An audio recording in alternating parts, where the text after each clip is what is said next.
As we know, love marriage is on a big rise, right? Most of the younger generation does not want to settle for an arranged marriage. 20% of marriages are now intercaste or interreligion.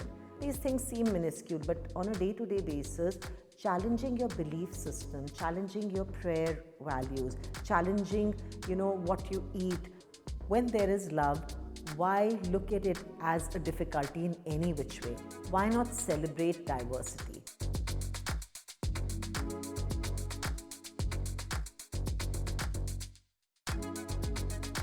Hi, I'm Dr. Rachna Khanna Singh, and I'm a mental wellness and a relationship expert. Today, we're going to talk about some challenges which come in marriages, and one of them is the cultural beliefs and the systems, the traditions that we share. Now, as we know, love marriage is on a big rise, right? Most of the younger generation does not want to settle for an arranged marriage, which is okay. And having said that, studies are showing, Pew Research Center in fact shows that about 20% of marriages are now intercaste or interreligion. Now, obviously, with that, it brings a lot of challenges. What starts to happen? Why do these things interfere? When we're in love, we forget that there could be challenges earlier.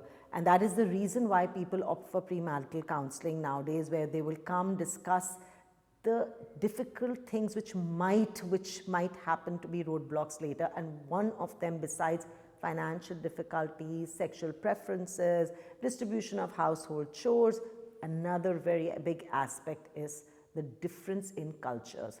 Specifically, we find it harder for women when they move into a home after a traditional home, when they get married in India especially. So obviously there will be differences in food habits, difference in traditions, difference in rituals, difference in festivals, difference in even prayer schedules, difference in sleeping schedules, difference in so many things in the environment. So besides having to adjust with other issues in the marriage, one also needs to start adjusting to this. While it is a challenge, it can easily be taken care of as well. But what starts to happen in the marriage once these challenges come into being? These are very practical day-to-day challenges. Now, when we start residing with each other, all these things start to look very big. When we are away from each other and when we are getting married, these things seem minuscule, but on a day-to-day basis, challenging your belief system, challenging your prayer values, challenging, what you eat, especially, if you're non-vegetarian versus vegetarian, then, there could be beef, pork preferences, etc. If you're coming from different backgrounds, rituals become a very big task, and also to understand the in-laws, and also to understand the system where you're going into.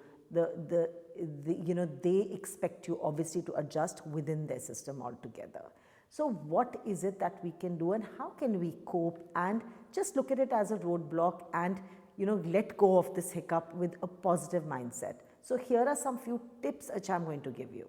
So while love marriages are on the rise, when we see someone and we fall in love, it's obviously organic, right? You could meet with a set of friends, you could meet on a dating app, and obviously at that time you don't get very concerned about what religion or what caste they belong to. And trust me, in India, even now, the caste system is pretty much prevalent, especially with the older generation, because the mindset is such. There is still a difference, there is a generation gap, there is an understanding that there is a traditional mindset versus the newer mindset, because the newer mindset is way more exposed.